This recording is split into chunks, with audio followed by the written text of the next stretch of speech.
నమస్కారం. తెలుగు మీనింగ్ ఛానల్‌కు స్వాగతం. ఈ వీడియో లెసన్ 64లో మనం డైలీ లైఫ్‌లో ఉపయోగించే 20 ముఖ్యమైన ఇంగ్లీష్ పదాలను, వాటి అర్థాలు మరియు ఉదాహరణలతో నేర్చుకుందాం. ఇంగ్లీష్‌ను సులభంగా నేర్చుకోవడానికి ఈ క్లాస్‌ను చివరి వరకు చూడండి. Let's start. Save.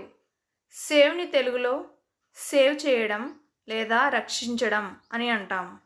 Save your work before closing. Save your work before closing. Close చేయడానికి ముందు మీ పని సేవ్ చేయండి. They try to save the child.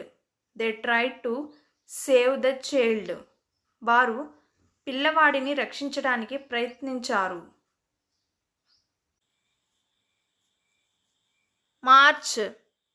మార్చ్ని తెలుగులో నడుచు లేదా సాగిపోవు లేదా మార్చ్ అని అంటాం. Soldiers marched in the parade. Soldiers marched in the parade. సైనికులు పెరేడ్లో నడుస్తున్నారు. The protesters began to march through the city.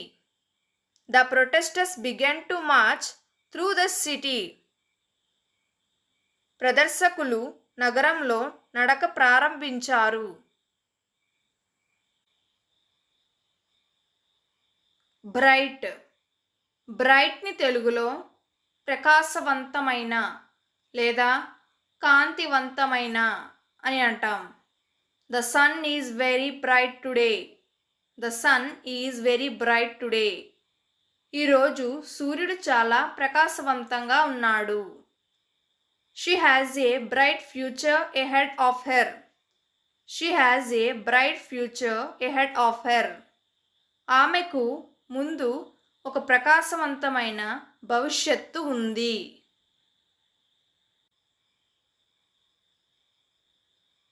Blank. బ్లాంక్ని తెలుగులో ఖాళీ అని అంటాం. Please fill in the blank spaces. Please fill in the blank spaces. దయచేసి ఖాళీ స్థలాలను పూరించండి. This page is blank. This page is blank. ఈ పేజీ ఖాళీగా ఉంది. ఎవిడెన్స్. ఎవిడెన్స్ని తెలుగులో సాక్ష్యం లేదా రుజువు అని అంటాం. The police found strong evidence. The police found strong evidence. పోలీసులు బలమైన సాక్ష్యాన్ని కనుగొన్నారు. There is no evidence to support his claim. There is no evidence to support his claim. అతని దావాకు మద్దతు ఇచ్చే రుజువు లేదు.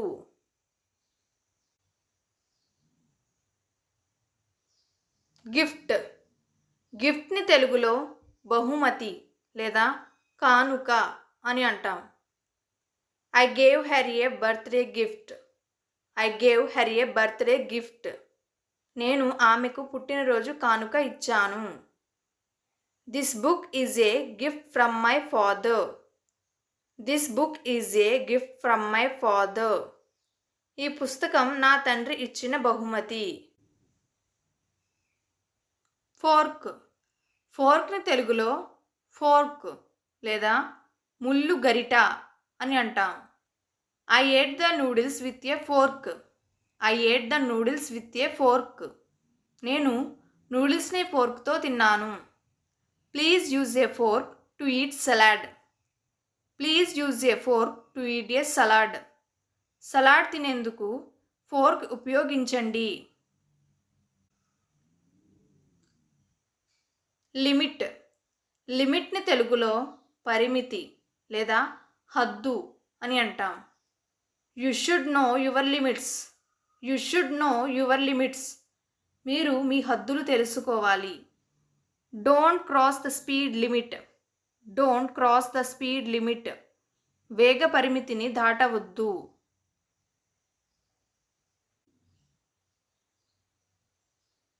వెదర్.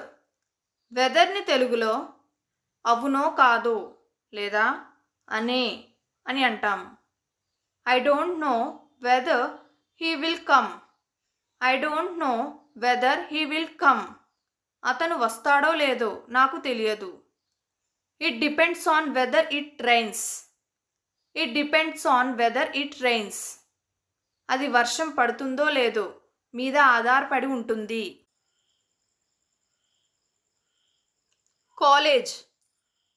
కాలేజ్ని తెలుగులో కాలేజ్ లేదా మహావిద్యాలయం లేదా కళాశాల అని అంటాం. He is studying in college. He is studying in college. అతను కాలేజ్లో చదువుతున్నాడు. College starts at 9 AM. College starts at 9 AM. College ఉదయం 9 గంటలకు ప్రారంభమవుతుంది. డ్యామేజ్. డ్యామేజ్ని తెలుగులో నష్టం లేదా హాని అని అంటాం.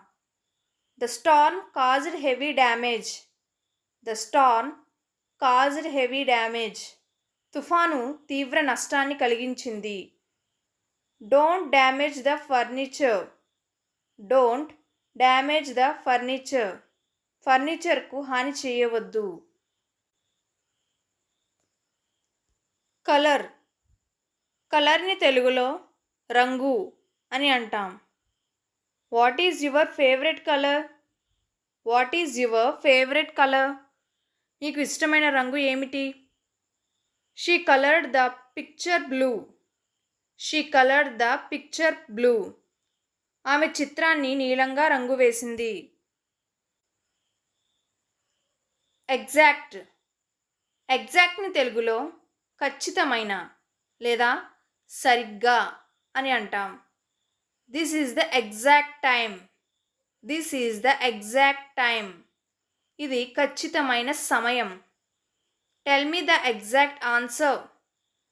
Tell me the exact answer. నాకు ఖచ్చితమైన సమాధానాన్ని చెప్పు. ఎలెక్ట్. ఎలెక్ట్ని తెలుగులో ఎన్నుకొను లేదా ఎన్నిక చేయడం లేదా ఎన్నిక అవ్వడం అని అంటాం. People elect their leaders. People elect their leaders. ప్రజలు తమ నాయకులను ఎన్నిక చేస్తారు. He was elected as president. He was elected as president. అతను అధ్యక్షుడిగా ఎన్నికయ్యాడు. హ్యూమన్. హ్యూమన్ని తెలుగులో మనిషి లేదా మానవుడు అని అంటాం. Every human makes mistakes. Every human makes mistakes. ప్రతి మనిషి తప్పులు చేస్తాడు. She is a kind human being. She is a kind human being. ఆమె ఒక దయాళు మానవురాలు. ఇంజర్. ఇంజర్ని తెలుగులో గాయపరచడం లేదా గాయపడటం లేదా గాయపరచు అని అంటాం. Don't injure your self. Don't injure your self. నీకు నీవే గాయం చేసుకోవద్దు. He was not injured. He was not injured. అతనికి ఎలాంటి గాయాలు కాలేదు. జాయింట్. జాయింట్ని తెలుగులో ఉమ్మడి లేదా జాయింట్ లేదా సంయుక్తమైన అని అంటాం. They have a joint account. They have a joint account. వాళ్లకు సంయుక్త ఖాతా ఉంది. He has pain in his knee joint. He has pain in his knee joint. అతనికి మోకాల జాయింట్లో నొప్పి ఉంది. పర్ఫామ్. పెర్ఫామ్ని తెలుగులో నిర్వహించు లేదా ప్రదర్శించు అని అంటాం. She performed well in the exam. She performed well in the exam.